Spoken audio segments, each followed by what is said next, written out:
네, 말씀 보겠습니다. 시편 9편이요. 시편 9편 1절에서 8절까지만 읽겠습니다.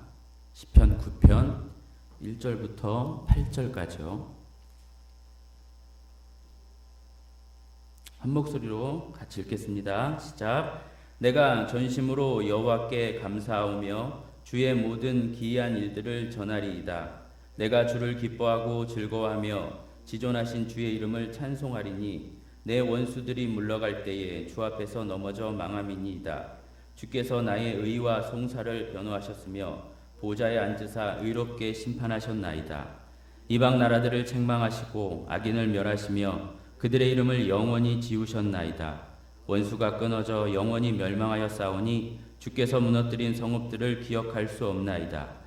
여호와께서 영원히 앉으시며 심판을 위하여 보좌를 준비하셨도다. 공의로 세계를 심판하시며 정직으로 만민에게 판결을 내리시리로다. 아멘. 8절까지만입니다. 주의 이름이란 제목으로 말씀을 전하겠습니다. 오늘 시편 9편은 답관체 시편이라고 합니다.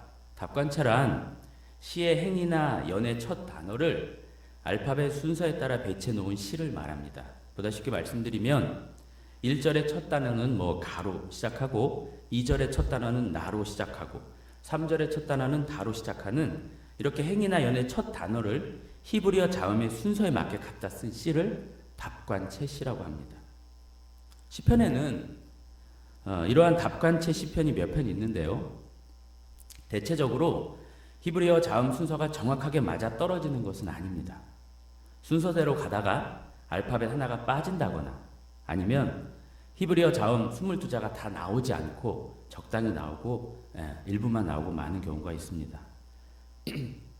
자, 여러분, 시편 안에서 제일 긴 시편이 몇 편이죠? 119편입니다. 몇 절까지 있는지 아세요? 176절까지 있어요.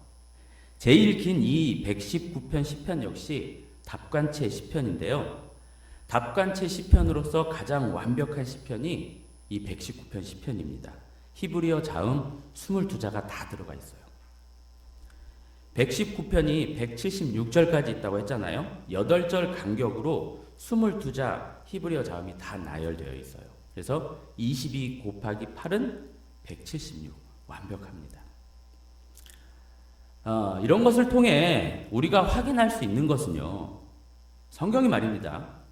이렇게 어떤 규칙이 있고 특징이 있고 문학적 장치가 있으며 그렇기에 철저하게 공부를 해야 한다는 거예요. 이렇게 공부를 하지 않고 상식을 벗어나 그냥 기도하면서 아무렇게나 무슨 영적인 이해니 뭐냐 하면서 성경을 풀면 안 된다는 거죠. 일반 학문과 전혀 무관한 것이 아니라는 말입니다. 이미 성경이라는 것이 글로 우리에게 전달되었다는 것은 글, 즉 문학이라는 것 아니겠습니까? 일반 학문과 달리 가는 것이 아니라 일반 학문을 넘어가야 한다는 것입니다. 일반적인 학문성을 배제한 채 그것과는 상관없이 성경을 보아서는 안 된다는 거죠. 일반 학문, 세속 학문을 무분별하게 수용해서도 안 되지만 그것보다 더 위험한 것은 그 학문적인 성격을 다 내버린 채 내 임의로 성경을 보며 내 멋대로의 신학을 만들어가면 더 위험한 겁니다. 추상적인 느낌이나 본문과는 전혀 상관없는 감동, 그런 것보다는 다소 차갑고 메마를지언정 본문 안에서 본문이 주는 정확한 해석과 이해, 그것이 옳은 겁니다. 나아가 이런 모든 이해는 결국 나에게 성경을 맞추는 것이 아니라 성경에 나를 맞춰가는 것이라 하겠습니다. 자의적으로 내 임의로 성경을 해독하는 것이 아니라 성경대로 내가 따라가는 것이죠. 제가 학부를 여기 서울양신대에서 공부했거든요. 이 학교 조직신학 교수님이 하신 말씀이 아직도 이렇게 남아있는데 뭐라 하셨냐면 물리학도의 그 치밀하고 정교함보다 1000만 배 이상의 그 치밀함과 정교함으로 성경을 공부하라 그러셨어요. 저뿐만 아니라 우리가 다 같이 그렇게 성경을 공부해야 하겠습니다. 죽을 때까지. 자, 오늘 시편 9편이 답관체 형식의 시편이라는 말로 오늘 뗐는데요. 9편은요 비교적 짧지 않습니다. 좀 길어요. 따라서 그냥 보면 두서없고 산만해져요. 이럴 때는 전체적인 구조를 살피고 단락을 나눠서 보는 것이 유리합니다. 따라서 제가 세 부분으로 한번 나눠보겠습니다. 첫 번째 단락은 1절부터 8절입니다. 1절부터 8절은 감사와 찬양입니다. 여호와 하나님께 대한 감사와 찬양인데 그 이유까지 잘 설명되어 있습니다. 감사와 찬양에 대한 이유 말이죠. 그리고 두 번째 단락은 9절부터 14절까지를 자를 겁니다. 9절부터 14절은 딸 시온에 대한 얘기입니다. 여기서 딸 시온이란 말은 딸과 같은 시온이라는 말로 본래 시온은요 하나님께서 계신 곳, 하나님의 임재의 상징 뭐 이런 의미를 담고 있거든요. 근데 딸 같은 시온이란 말은 뭐겠어요? 그 하나님의 임재가 있는 자들, 그 하나님과 함께 하는 자들, 에둘러 하나님의 백성들, 교회를 상징하는 말이에요. 그러한 딸 시온에 대해 여기서 아주 잘 묘사가 되어 있습니다. 마지막으로 15절로 20절은 이 시의 어떤 결론부입니다. 14절까지 여차저차 말을 하면서 15절부터 그렇기에 이러하다, 그렇기에 이러해야 한다, 이렇게 해 주십시오. 이 시의 지은이 다윗이 하고자 하는 말, 시인의 간구가 여기 많은 부분 담겨 있어요. 오늘은 첫 단락 1절부터 8절까지만 보고 다음 차례에 나머지 두 단락을 보도록 하겠습니다. 먼저 1절과 2절을 볼 텐데요. 1절과 2절은 평행하는 구절이에요. 1절 여호와께 감사하며 주의 모든 기이한 일들을 전하리이다 그랬고요. 2절은 주를 기뻐하고 주의 이름을 찬송하리이다 이렇게 되어 있어요.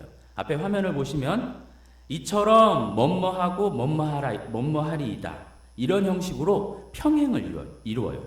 뭐뭐하고 뭐뭐하리이다 이렇게요. 시편에는요 이런 식의 평행이 정말 많습니다. 시편에 가장 많이 쓰인 어떤 문학적 방법이 평행법이에요. 이러한 평행으로 2절이 1절을 또한 1절이 2절을 보충하면서 더욱 풍성하게 메시지를 전달하게끔 하는 것이죠. 이것이 평행법입니다. 자, 여러분 1절과 2절 딱 이 두 절만 보시면서 무엇이 떠오르세요? 뭐가 이렇게 연상이 되지 않으세요? 웨스트민스터 소요리 문답 1문답입니다. 자, 화면을 보시면서 제가 1문을 말하면 여러분은 답을 말씀하시는 겁니다. 사람의 목적이 무엇입니까? 사람의 목적은 하나님을 영화롭게 하는 것과 영원토록 그를 즐거워하는 것입니다. 네, 1절과 2절에는요 하나님께서 인생들에게 요구하시는, 아니 더 엄밀히 말하면 하나님께서 인생들에게 하실 일이 기록된 거예요. 이사야 43장 21절에도 언급되어 있듯이 이 백성은 내가 나를 위해 지었나니 나를 뭐하기 위해요? 찬송하기 위해. 네. 하나님은 하나님의 백성으로 당신을 찬양케 하신다는 거죠. 성령 하나님께서 지금 다윗을 통해 말씀하시고자 하는 바는 바로 이것입니다. 우리의 인생의 목적이요 분초마다 우리가 해야 하는 것, 아니 할 수밖에 없는 것, 아니 하나님께서 하시게끔 하는 것이 그 하나님을 송축하는 것입니다. 얼마만큼 송축할까요? 1절에 전심이라는 말이 앞에 있습니다. 내가 전심으로라는 말이 있는데 칼빈이 이 전심으로라는 말을 어떻게 주석했냐면 이 전심은 단순히 마음 다해 온 마음으로 이게 아니래요. 이것보다는 두 마음과 반대되는 한 마음 이렇게 주석을 해놨어요. 마음이 나뉘지 않은 채, 즉 하나님께만 마음을 두는 이런 의미로서의 전심이래요. 나의 마음을, 우리의 마음을, 인생들의 마음을 다른 곳이 아닌 하나님께만 두는 것, 우리의 마음을 하나님께 송두리째 빼앗겨 버리는 것. 여러분, 우리가 예배를 시작하면서 사도신경 또는 사도신조를 고백하지 않습니까? 거기서 신경 또는 신조, 이 말이 라틴어로 크레도라는 말인데요. 이 크레도라는 말의 원의가요, 내 심장을 바치다예요. 내 마음을 바치다, 내 마음을 드리다, 이겁니다. 하나님께만 내 심장, 내 마음을 바친다. 이게 사도신조의 그 말입니다. 우리 신앙의 목적지가 바로 그것이 아닐까요? 하나님께 우리의 마음을 자발적으로 다 드리는 것. 그분께서 먼저 우리에게 마음을 다 주셨듯이 우리 역시 그분께 그분처럼 마음을 다 드리는 것. 이것이 우리 신앙의 최종 목적지라 하겠습니다. 억지가 아니고 강요나 체근이 아니라 우리 스스로 즐거워서 즐겁게 그렇게 드리는 것 말입니다. 자, 이와 같이 감사하고 기뻐하며 한 마음으로 찬송을 드리되 그 내용이 뭐냐면 1절과 2절 하반부에 나와 있는 대로 주의 모든 기이한 일들이요 또 주의 이름입니다. 애들로 말씀드리면 주께서 하신 모든 기이한 일들, 그런 놀라운 일들은 결국 무엇을 드러내는 일이냐면 주의 이름을 드러내는 일이라는 거죠. 주의 모든 기적과 이사, 그 모든 것이 결국 하나님의 하나님 되심을 드러내는 것이라 이겁니다. 주의 이름. 성경에서 이름이라는 건요, 그 이름에 해당하는 존재의 존재성 모두를 다 담아 표현하는 말이에요. 우리가 예수님의 이름으로 기도합니다 라고 할 때도 거기서 이름은 예수님의 존재성이나 그 예수님께서 하신 일 다 담아서 그것을 의지하여 기도합니다, 이런 뜻으로 하는 것이지 않습니까? 이처럼 이름이란 그분의 존재성과 그가 하신 일들을 다 담아 이름이란 말로 그냥 애둘러 대체하는 것입니다. 성경에서 이름은 그런 식으로 쓰입니다. 따라서 지금 다윗이 감사하고 기뻐하며 한 마음으로 찬송하는 것은 그 하나님과 그 하나님께서 하신 일들, 그거예요. 과거로부터 지금까지 그분께서 베푸신 모든 기이하고 놀랍고 신비로운 일들, 그것이 지금 자신에게 감사와 기쁨과 찬양이 되는 것입니다. 그러고 보니 다윗은 계속 이렇게 찬양을 해왔더랬어요. 계속 이렇게 주의 이름을 찬양해왔어요. 멀리 가지 않고 우리가 시편 7편으로 한번 가보겠습니다. 7편 17절을 한번 보실래요? 7편 17절 같이 읽어보겠습니다. 내가 여호와께서 그의 의를 따라 감사하며 지존하신 여호와의 이름을 찬양하리로다 그랬죠. 8편으로 가볼까요? 8편 1절과 9절 중에 9절만 또 같이 읽어보겠습니다. 시작. 여호와 우리 주여 주의 이름이 온 땅에 어찌 그리 아름다운지요. 네, 이렇게 다윗은 그 하나님의 이름을 연신 찬양하고 있었다는 거죠. 자, 그런데 여기서부터 이제 촉각을 좀 곤두세우셔야겠습니다. 그분의 이름, 즉 그분이 찬양되어야 함을 다 압니다. 다 알아요. 그런데 그 내용이 보다 구체적으로 무엇이냐 이겁니다. 한마디로 어떤 하나님을 찬양하는 것이냐, 어떠한 하나님의 어떠하심을, 대체 하나님이 무엇을 하셨기에 찬양을 하는 것인가, 보다 구체적으로 그것이 무엇인가, 그것을 좀 보겠습니다. 그 내용이 이제 3절 이하에 있는 것이죠. 3절을 보시면 내 원수들이 물러갈 때에 주 앞에서 넘어져 망함이니이다. 이 구절에서 방점은요, 강조점은 뭘까요? 주 앞에서예요. 주 앞에서라 함은 그 원수들이 물러가고 넘어진 것은 누가 한 일이라는 말이에요? 주께서 하신 일이라는 말이죠. 주님께서 하신 일이라 이겁니다. 자신에게서 나오는 것이 아니라는 거죠. 다윗은요, 늘 사면초가, 진퇴양난, 설상가상이었습니다. 어마어마한 위기에서 빠져나올 수 없었고 어찌할 수도 없었습니다. 그런데 그때마다 주께서 그 원수들을 물리쳐 주셨고 그 위기의 상황에서 건져 주셨어요. 다윗이 한 건 없어요. 할 수도 없었을 뿐더러 주께서 하셨다는 거죠.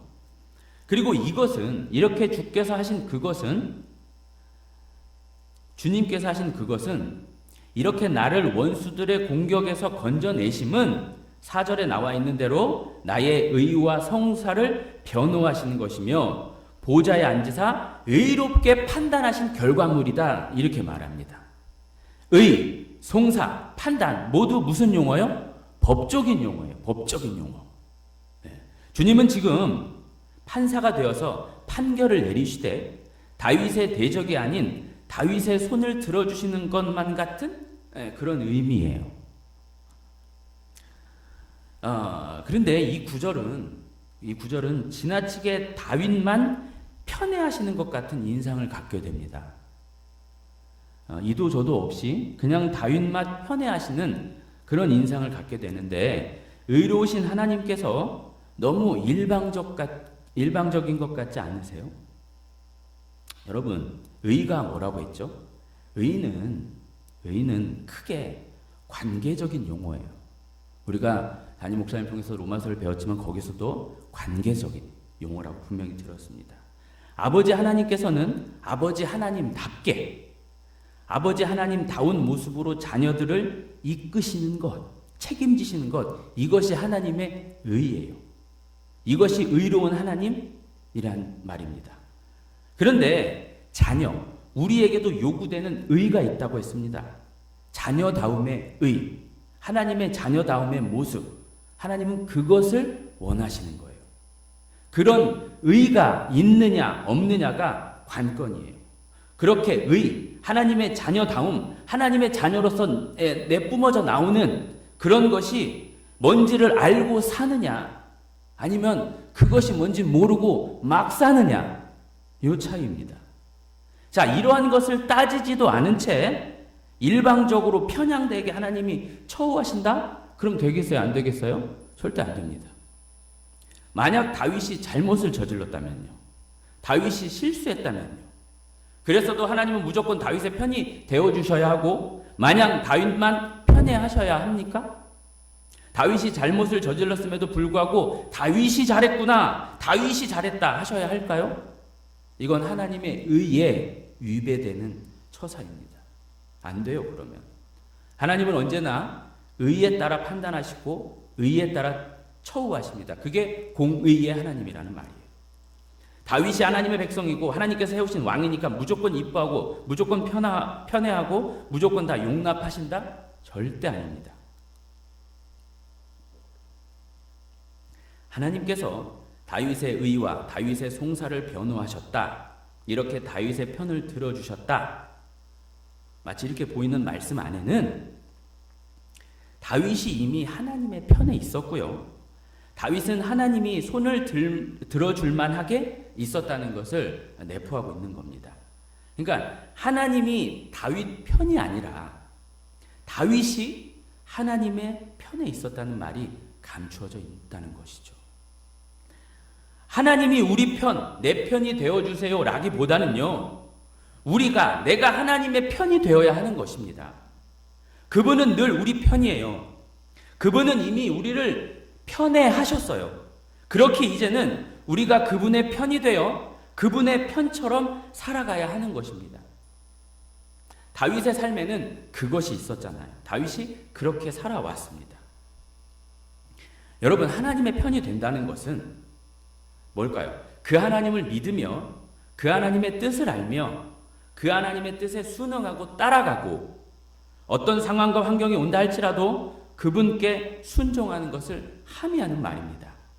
나는 그 하나님 편이 될래. 이것은 그 하나님께 내 시선을 맞추고 그 하나님이 기뻐하시는 말을 알고 따르며, 한마디로 나와 있는 대로 하나님을 영화롭게 하고 영원토록 하나님을 즐거워 따르는 것, 이것이라 말이죠. 자, 그럼 그렇게 다윗이 따랐고 우리가 따라야 할 그 의로운 하나님께서 원하시는 모습, 그러니까 하나님의 자녀다움의 그 의, 그 모습이 보다 구체적으로 어떤 모습일까요? 계속 점층적으로 들어가는 겁니다. 5절부터 8절까지는요, 4절 하반부에 의롭게 심판하셨나이다의 하나님, 곧 의로우신 하나님을 설명하는 구절이라고 볼 수 있어요. 그리고 또 우리가 오늘 잘 봐야 되는 부분인 것입니다. 다시요, 5절부터 8절까지는 4절 하반부에 있는 의롭게 심판하셨나이다 의 하나님, 곧 의로우신 하나님을 어떻게 설명하는 구절이라 할 수 있습니다. 5절 6절은 그 공의로우신 하나님께서, 의로우신 하나님께서 무엇보다 싫어하시는 모습, 어쩌면 그 싫어하시는 모습의 뿌리요, 원리요, 원흉이 담겨 있다고 할 수 있어요. 어떤 모습이 하나님께서 미워하셔서 하나님의 심판에 걸리는 모습일까요? 어떤 모습이 하나님께서 정말 싫어하시는 모습의 뿌리일까요? 이 5, 6절 안에 다 들어있다고 해도 과언이 아닙니다. 힌트를 한번 살펴보면 5절에 뭐가 있어요? 이방 나라가 있습니다. 즉 이방 나라로 번역하고 열방으로 번역하고 모든 민족으로 번역하고 원어는 똑같더라고요. 모든 민족, 이런 의미입니다. 그러니까 모든 민족. 그리고 악인이라는 말이 있네요. 6절에는 원수가 있고 성읍, 이런 말들이 있습니다. 이런 말들이 이제 힌트가 될 만한 말들인데, 모든 인생들, 모든 민족들, 죄인인 인생들은 다 악인이라는 것이고요.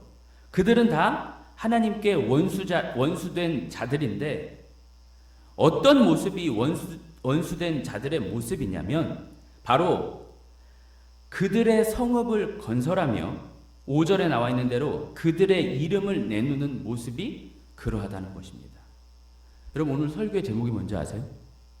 주의 이름입니다. 그러면 이 주의 이름과 반대되는 것은 뭘까요? 사탄의 이름? 악마의 이름? 아닙니다. 인간의 이름, 나의 이름입니다. 앞선 시편들에서도 우리가 확인을 했지만 모든 문제의 시발점은 다 하나님을 등지는 것, 즉 죄로부터 시작되었습니다. 하나님을 등지며 하나님의 이름이 아닌 자신의 이름을 드러내며 자신을 높이는 것, 그래서 자신의 성읍과 도시를 건설하면서 어떻게 하든 하나님 없이 살려는 그러한 행태, 그것이 모두 죄가 원인이요 죄의 증상인 것입니다. 6절에 무너뜨린 성읍이라는 말을 단순히 하나님을 대적하는 세력들의 무너지는 모습만을 담고 있는 것이라고 생각해서는 안 돼요. 원문을 보니까요, 무너뜨린 성읍, 이게 아니라 성읍들의 뿌리가 뽑혔다, 이런 식의 원어가 되어 있더라고요. 그러니까 그 성읍의 본질과 그 본질을 제거하신다, 이런 의미가 되는 거죠. 여러분, 성읍, 도시가 뭡니까? 인간들의 자기 이름 내걸기의 산물이 이 성읍과 도시라는 거예요. 이 도시, 곧 성읍이 처음 등장하는 성경이 어디죠? 창세기입니다. 창세기 4장이에요. 창세기 4장에 누가 등장해요? 가인과 아벨이 등장해요. 가인이 자신의 동생 아벨을 때려 죽이고 결국 하나님으로부터 떠나요. 쫓겨난 건 아닙니다. 가인은 쫓겨난 게 아니에요. 하나님이 어느 정도 용서해 주셨어요. 내가 너를 지켜줄게 그랬는데 가인이 하나님을 떠나요. 하나님의 면전을 떠난다고 분명히 기록되어 있어요. 가인 스스로 떠난 겁니다. 그렇게 떠나놓고 어디로 가냐면 노 땅으로 가서 뭘 지어요? 성을 지어요. 그 성이 성읍이요, 다른 말로 도시입니다. 그리고 그 성읍 이름을 뭐라고 짓냐면 자신의 분신과도 같은 자신의 아들의 이름으로 지어버려요. 여긴 에녹성이다, 이렇게. 뿐만 아니라 창세기 11장에 보시면 무슨 얘기가 있죠? 바벨의 얘기가 등장합니다. 거기에서도 모든 인간들이 하나님을 등지며 무엇을 합니까? 성읍과 탑을 지어요. 도시를 만든단 말이죠. 그런데 그들이 왜 성읍을 쌓으려고 하냐면 나와 있는 대로 창세기 11장 4절에 나와 있는 대로 한번 같이 읽어볼까요? 시작. 또 말하되 자 성읍과 탑을 건설하여 그 탑 꼭대기를 하늘에 닿게 하여 우리 이름을 내고 온 지면에 흩어짐을 면하자 하였더니 자기들의 이름을 내고 있는 겁니다. 여러분, 그들이 내야 했던 것은 자기들의 이름이 아니라 뭐로 수렴이 돼야 돼요? 하나님의 이름이어야 합니다. 그런데 이 타락한 인간들이 자신의 이름, 자신들의 이름들을 내기에 바빴어요. 여러분, 인간들이 이름을 낸다는 것, 여러분 그것이 그렇게 의미가 있을까요? 여러분 냉정히 한번 잘 따져보세요. 그렇게 의미가 있을까요? 물론 우리 인간 사회에서는 나름 의미가 있을 수 있어요. 그러나 인간들의 이름 내기는 하나님 앞에선 전혀 의미가 없어요. 전혀 의미가, 오히려 해악이 됩니다. 조금도 의미가 안 돼요. 그렇다면 이런 질문이 가야 돼요. 왜 그렇게 이름 내는 걸 그토록 싫어하시고 못마땅하시고 나쁘게 보실까? 왜 인간들의 자기 이름 내기를 이렇게 미워하실까? 하나님의 이름을 내지 않고 인간들의 이름을 내니까 그것을 시샘하는 것일까요? 그것이 얄미워서 하나님이 그러시는 걸까요? 여러분, 우리가 믿는 하나님이 겨우 그 정도밖에 안 됩니까? 그건 아니잖아요. 이미 어느 정도는 알고 계시지만 두 가지의 이유가 있고 결국 하나로 수렴이 될 것입니다. 먼저 인간들의 이름을 내는 것은 결국 하나님을 등지는 행위이기 때문에 그래요. 하나님 없이 살겠다는 그런 의지의 발현이 이름 내기예요. 자신들 멋대로 마음대로 그렇게 살겠다는 그런 거죠.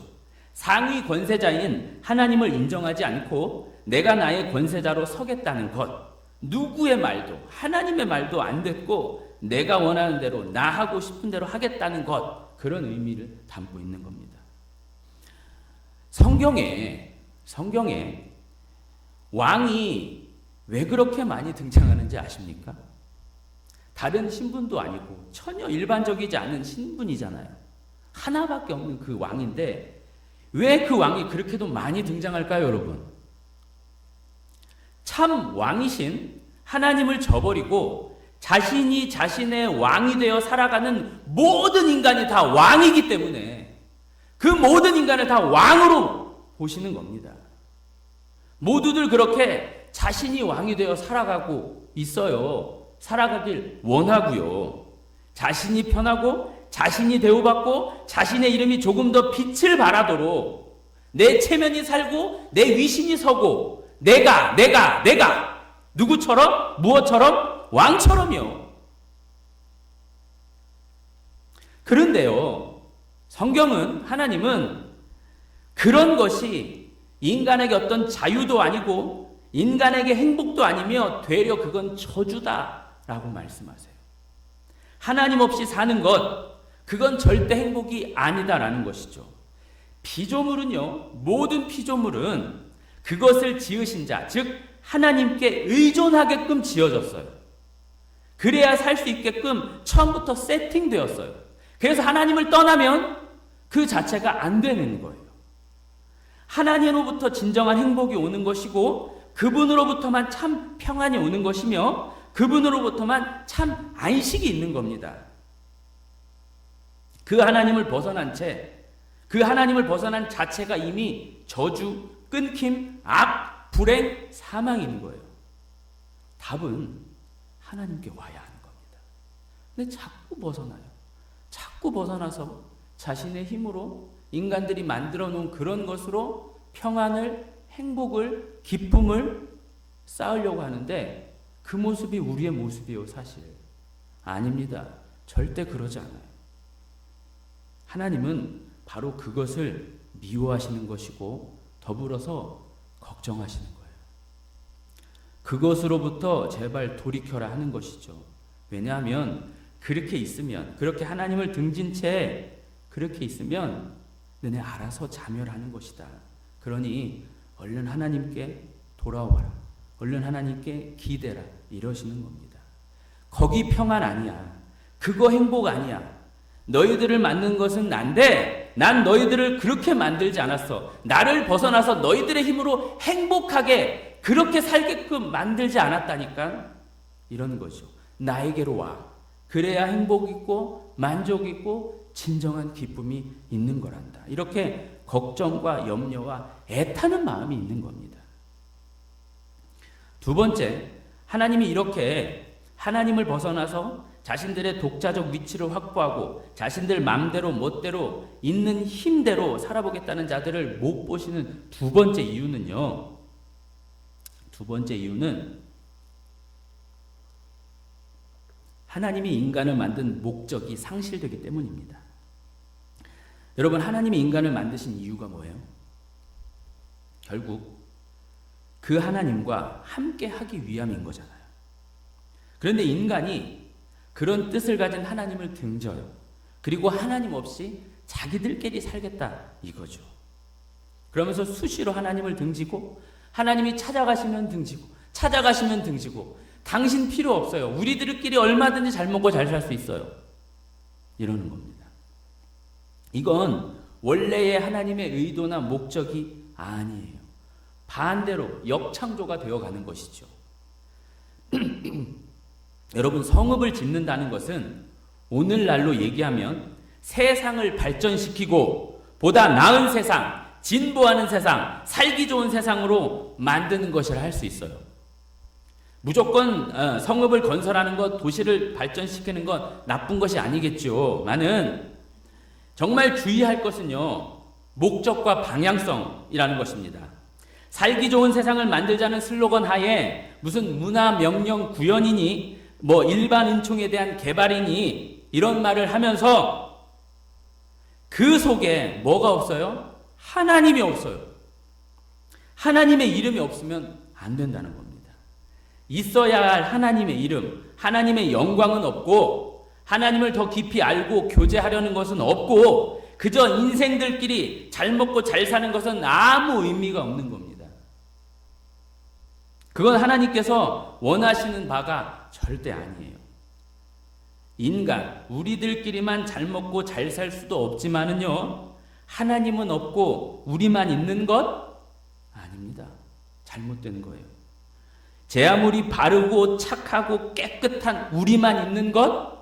아닙니다. 그건 하나님의 뜻이 아닙니다. 그런데 교회도 마찬가지고 가면 갈수록 중심이고 핵심이고 목적이고 방향성인 하나님이 없어요.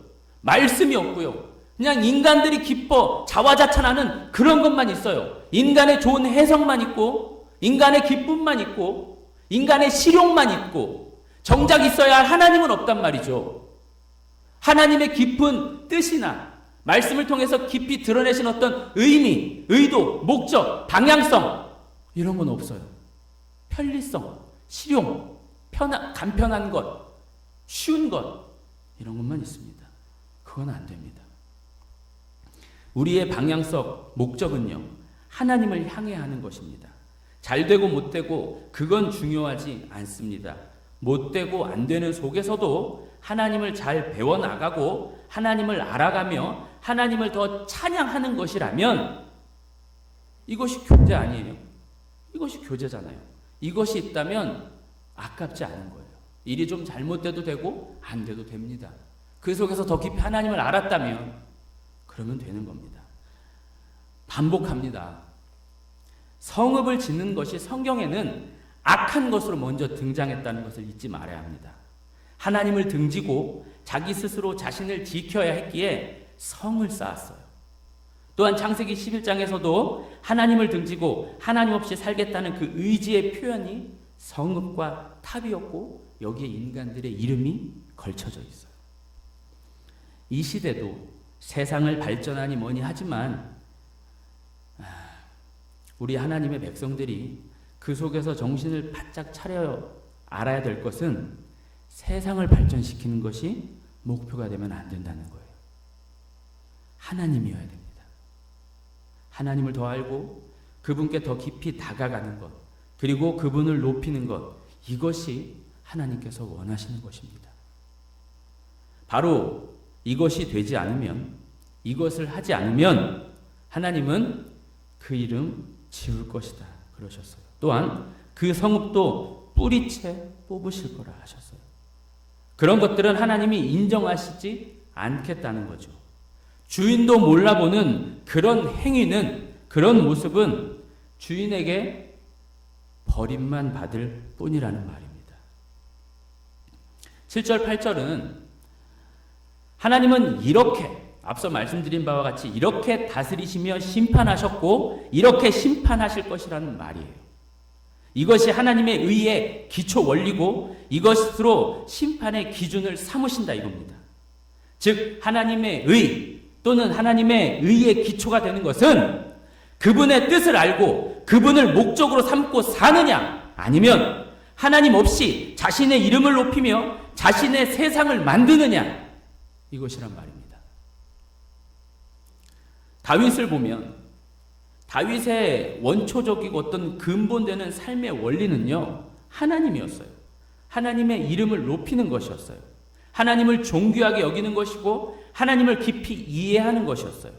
그리고 그분의 뜻대로 살아가는 것이었어요. 그래서 다윗 그는 무엇을 하든지 뭘 해요? 기도를 한다는 대목이 끊이질 않아요. 그는 무엇을 하든지 하나님께 물었다는 표현이 성경에 굳이 박혀 있어요. 자신의 결정은 없는 겁니다. 자신의 주체권을 내려놓은 거예요. 수시로 하나님께 여쭈면서 하나님의 뜻을 묻는 겁니다. 하나님, 이게 맞습니까? 이게 맞습니까? 제가 뭘 알겠습니까? 모든 것을 주관하시는 건 당신인데 당신의 뜻대로 되기를 소망합니다. 요즘 저와 제 아내가 아이들에게 사무엘 하를 읽어주고 있는데요. 사무엘서에 등장하는 다윗을 보면 무엇보다 하나님이에요. 무엇을 하건 하나님을 떠올리며 하나님 대하듯 합니다. 그 성경의 표현대로라면 개 같은 심의가 뭐라고 하더라도 놔둬라. 저게 하나님의 음성일지 어찌하느냐.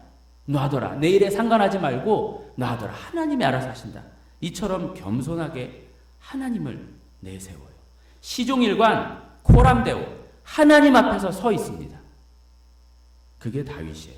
그런데 이런 다윗의 이런 모습이 누구의 모습이었어요? 예수님의 모습이었어요. 그리고 이 모습은 누구의 모습이 되어야 돼요? 성도인 우리의 모습이 되어야 하는 겁니다. 물론 이렇게 살기가 쉽지 않습니다. 정말 어렵습니다. 하지만 우리는 이 땅에서 그것을 연습하고 훈련해야 하는 것입니다. 신약의 표현대로 하면 자기를 부인하고 자기 십자가를 지는 행위이죠. 썩어질 세상을 위해 고군분투가 아니라 영원한 하나님과 그분의 나라, 그 영원한 것을 추구하며 그분께서 원하시는 모습으로 나아가는 것, 서는 것, 자기의 악한 본성을 억어하며 자기를 낮추고 자기를 죽이고 날마다 하나님께서 원하시는 것이 무엇일까? 이렇게 고민하는 것. 그것이 하나님께서 우리에게 요구하시는 의인 것이죠. 그리고 나아가 그것이야말로 복된 것이고 똑똑한 겁니다. 그걸 아는 것이 똑똑한 거예요. 여러분, 우리가 진짜 해야 하는 고민과 성찰과 노력과 연습은 그것입니다. 그렇게 하나님을 찾고 바라고 내가 원하는 것이 아니라 그분께서 원하시는 모습, 그것을 알아가는 것. 그게 겸손한 모습이지요. 여러분, 그런 모습은 눈에 보이는 그런 열심이 아닐 겁니다. 눈에 보이지 않는 열심일 겁니다. 표도 잘 안 나는 것이에요. 다른 이들이 알아주지도 않고 되려 비웃는 그런 것일 수 있습니다. 손해보고 양보해야 하고 져줘야 하고 견뎌야 하고 바보 같다는 소리를 들어야 하는 것일 수 있어요. 그러나 그럼에도 불구하고 묵묵히 하나님의 사람답게 하나님을 추구하는 자답게 그렇게 가는 연습과 훈련은 해야 마땅합니다. 할 수밖에 없고 하나님께서 우리 안에 들어오셔서 하게끔 밀어내시는 거죠. 믿음의 선진들도 다 그렇게 했습니다. 마지막입니다. 마지막이에요. 신앙이 가벼워지고 이제 신앙이 다 들통나버린 세상이 되었습니다. 그동안 내가 어떠한 신앙대로 살았고 어떠한 신앙을 추구했는지가 다 표출돼 버렸어요. 코로나19라는 것 때문에. 그동안 정말 정도를 무겁고 진지하게 걸어왔는지, 신앙의 정도를 무겁게 그리고 진지하게 걸어왔는지, 아님 그런 것 저런 것 없이 아는 바 없이 그냥 대충 가볍고 쉽게 그렇게 왔는지 어느 정도는 다 들통나 버렸어요.